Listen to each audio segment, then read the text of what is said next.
വയനാട് ഉരുൾപൊട്ടൽ ദുരന്തത്തിൽ കാണാതായവർക്കായി ചാലിയാർ പുഴയുടെ തീരങ്ങളിൽ തെരച്ചിൽ നടക്കുകയാണ്. 4 മേഖലകളായിട്ട് തിരിച്ചാണ് തെരച്ചിൽ. അതേസമയം പ്രദേശം വാസയോഗ്യമാണോ എന്നറിയാൻ ദുരന്ത നിവാരണ അതോറിറ്റി നിയോഗിച്ച വിദഗ്ധ സംഘം പരിശോധനയും നടത്തും. ജോൺ മത്തായുടെ നേതൃത്വത്തിലുള്ള സംഘമാണ് പരിശോധിക്കുന്നത്. ഡാൻ കുര്യൻ ചേരുന്നു. ഡാനുള്ളത് വയനാട്ടിലല്ലേ? അവിടെ ഈ വിദഗ്ധ സംഘത്തിന്റെ പരിശോധന അത് തുടങ്ങിയോ? എപ്പോഴാണ്?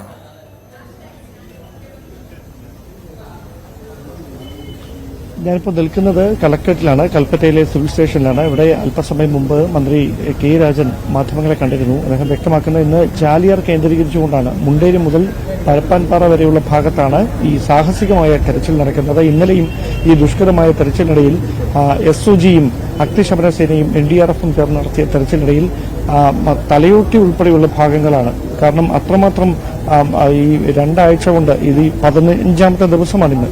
സ്വാഭാവികമായി ദുഷ്കരമായി ഈ ദൌത്യം പുരോഗമിക്കുമ്പോൾ അങ്ങനെ മാംസം വേർപെട്ടു പോയ നിലയിലാണ് ഈ ശരീരഭാഗങ്ങളൊക്കെ കണ്ടെത്തുന്നത്. അതുകൊണ്ട് എയർലിഫ്റ്റ് ചെയ്ത് മാത്രമേ ഈ കണ്ടെത്തുന്ന മൃതദേഹഭാഗങ്ങൾ കൽപ്പറ്റയിലേക്ക് എത്തിക്കാൻ കഴിയുന്നുള്ളൂ. കാലാവസ്ഥ അവിടെ നിർണായകമായ ഒരു ഘടകമായി മാറുകയാണ്. കഴിഞ്ഞ ദിവസങ്ങളിൽ എയർലിഫ്റ്റിങ്ങിന് കഴിയാതിരുന്ന പശ്ചാത്തലമൊക്കെ ഉണ്ടായിരുന്നു. സ്വാഭാവികമായി അതിനിടയിലാണ് ഈ മേഖലകൾ, ചൂരൽമലയും മുണ്ടക്കൈ ഉൾപ്പെടെയുള്ള മേഖലകൾ ജനവാസയോഗ്യമാണോ എന്നറിയുന്നതിന് വേണ്ടിയിട്ടുള്ള ജോൺ മൊത്തയുടെ നേതൃത്വത്തിലുള്ള ഭൌമസംഘത്തിന്റെ പരിശോധന നടക്കുന്നത്. മന്ത്രി AK ശശീന്ദ്രൻ എന്നോടൊപ്പം ചേരുന്നു.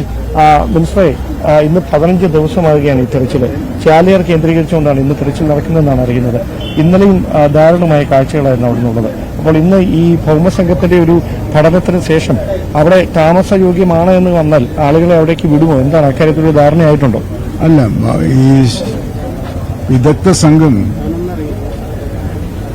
നൽകുന്ന റിപ്പോർട്ടിന് പ്രാധാന്യം നൽകിക്കൊണ്ടുള്ള നടപടികളാണ് ഗവൺമെന്റ് സ്വീകരിക്കുക.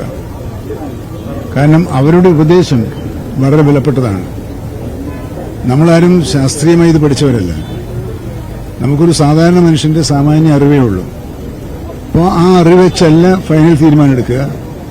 ഫൈനൽ തീരുമാനമെടുക്കുന്നത് ഈ വിദഗ്ധ സംഘത്തിന്റെ, അത് വെലങ്ങാടായാലും വയനാട്ടിലായാലും നിലമ്പൂരായാലും അന്തിമ റിപ്പോർട്ട് നൽകേണ്ടത് ഇത്തരത്തിലുള്ള വിദഗ്ധ സംഘമാണ്. അപ്പോൾ അവർ കോമ്പറ്റന്റ് ആയിട്ടുള്ള ആളുകളാണ്. അവർ നൽകുന്ന റിപ്പോർട്ട് പഠിച്ചതിന് ശേഷം മാത്രമേ, അല്ലെങ്കിൽ അതിന്റെ അടിസ്ഥാനത്തിൽ മാത്രമേ ജില്ലാ ഭരണകൂടമായാലും സംസ്ഥാന ഗവൺമെന്റ് ആയാലും നടപടികൾ സ്വീകരിക്കും. ഒരു ചെറിയ സംശയം. ഇപ്പോൾ ഈ ദുരന്തം ഉണ്ടായിരിക്കുന്നത് മുണ്ടക്കൈ ചൂരൽമല ഭാഗത്താണ്. സ്വാഭാവികമായി ഈ പരിസ്ഥിതി ലോല മേഖലകൾ സമാനമായ പല സ്ഥലങ്ങൾ ഈ വയനാടിന്റെ പല മേഖലകളിലുണ്ട്. അപ്പോൾ ഈ പഠനം ഒരു മേഖലയിൽ മാത്രം ഒതുങ്ങിയാൽ മതിയോ? അതോ അതിനൊരു സമഗ്രത കൈവരേണ്ടതല്ലേ? അല്ല, അതൊരു വിശാലമായ ചോദ്യമാണ്. പശ്ചിമഘട്ട മേഖലയുമായി ചേർന്ന് കിടക്കുന്ന ഇന്ത്യൻ സംസ്ഥാനങ്ങൾ എന്തൊക്കെയാണ് ചെയ്യേണ്ടത് എന്നതിനെക്കുറിച്ച് ഇന്നലെ ബാംഗ്ലൂരിൽ ഒരു ഇന്റർനാഷണൽ സെമിനാർ ഉണ്ടായിരുന്നു. കേരളത്തിന്റെ വനംവകുപ്പ് മന്ത്രി എന്നുള്ളതിൽ ഞാനതിൽ പങ്കെടുത്തിരുന്നു. അവിടെ വളരെ ഫലപ്രദമായ ചർച്ചകളാണ് വിഷയാടിസ്ഥാനത്തിൽ നടന്നിട്ടുള്ളത്. അപ്പം അവരുടെയും ഒരു കാഴ്ചപ്പാട് പ്രകൃതിയുമായി ബന്ധപ്പെട്ട, എക്കോളജിക്കൽ സിസ്റ്റവുമായി ബന്ധപ്പെട്ട കാര്യങ്ങൾ വിസ്മരിച്ചുകൊണ്ട് നമ്മൾ കാര്യങ്ങൾ മുമ്പോട്ട് പോകുന്നത് കൂടുതൽ അപകട സാധ്യത ഉണ്ടാകാൻ ഇടയുണ്ട് എന്നാണ്. അത് അവരുടെ പഠനമാണ്. അപ്പോൾ അതിന്റെ അടിസ്ഥാനത്തിൽ ഇത്തരത്തിലുള്ള പ്രദേശങ്ങളിൽ വളരെ സൂക്ഷ്മതയോടുകൂടിയ പ്രവർത്തനം മാത്രമേ പാടുള്ളൂ എന്ന് അഭിപ്രായം ഉയർന്നു വന്നിട്ടുണ്ട്.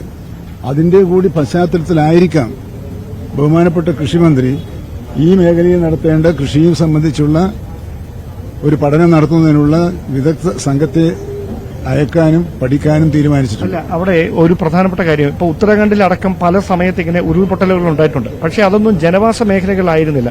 കേരളത്തെ സംബന്ധിച്ച് വെല്ലുവിളിയായി മാറിക്കൊണ്ടിരിക്കുന്നത് ഇപ്പോൾ പുത്തുമലയായാലും അത് കഴിഞ്ഞപ്പോൾ ചൂരൽമലയായാലും ഇതെല്ലാം വലിയ ജനസാന്ദ്രതയുള്ള സ്ഥലങ്ങളാണ്.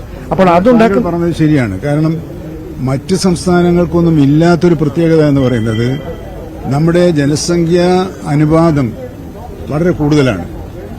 അപ്പോൾ ജനസാന്ദ്രത വർദ്ധിച്ചതിന്റെ ഫലമായി ഉണ്ടാകുന്ന പ്രശ്നങ്ങളും കണക്കിലെടുക്കേണ്ടതുണ്ട് എന്നത് താങ്കൾ സൂചിപ്പിച്ച കാര്യം ശരിയാണ്.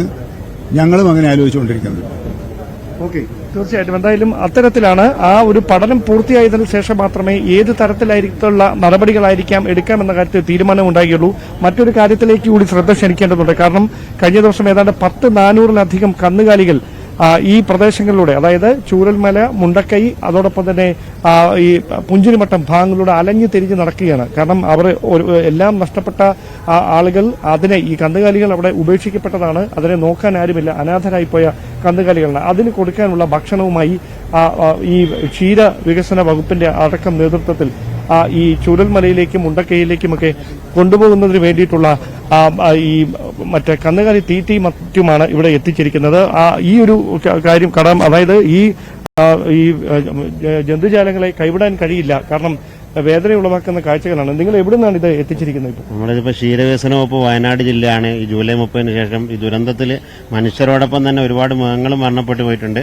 ബാക്കിയായ മൃഗങ്ങൾക്കുള്ള കാലിത്തീറ്റ സംസ്ഥാനത്തിന്റെ വിവിധ ഭാഗങ്ങളിലുള്ള അഭ്യുദയകാംക്ഷികൾ, അതുപോലെ തന്നെ കേരള ഫീഡ്സ്, മറ്റു സർക്കാർ, അതുപോലെ തന്നെ സഹകരണ സ്വകാര്യ കാലിത്തീറ്റ, ഇതിപ്പം പാലക്കാട് ജില്ലയിലുള്ള ഒരു അരുവി ഫീഡ്സ് ആണ് സംഭാവന ചെയ്തേക്കുന്നതാണ്. ഇത് 3 ലോഡ് കാലിത്തീറ്റ, അതുപോലെ തന്നെ വൈക്കോല്, അതുപോലെ പിന്നെ പട്ടിക്കും പൂച്ചക്കും കൊടുക്കാനുള്ള തീറ്റ അടക്കം അഭ്യുദയകാംക്ഷികൾ സംഭാവന ചെയ്തിട്ടുള്ളതാണ്.